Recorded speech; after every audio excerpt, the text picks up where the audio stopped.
দেখুন তো আপনার ছোটবেলার দুর্গাপুজো মনে পড়ে কিনা।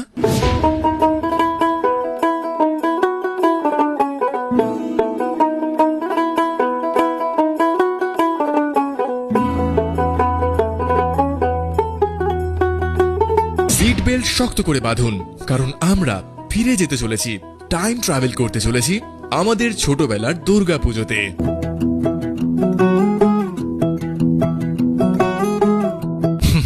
পুজোর আসল ফিলটা শুরু হতো ক্যাপ ফাটানোর শব্দে।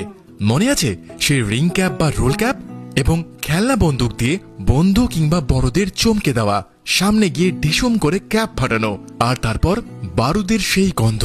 সেটাই যেন পুজোর আগমনী বার্তা ছিল। মনে হতো পুজো এবার শুরু হয়ে গিয়েছে। এখনো মনে পড়ে প্যান্ডেল তৈরি শুরু হলেই আমাদের দুঃসাহসী খেলা শুরু হতো। দুর্গাপুজোর প্যান্ডেলের বাঁশ বেয়ে কে কত উঁচুতে উঠতে পারে সেই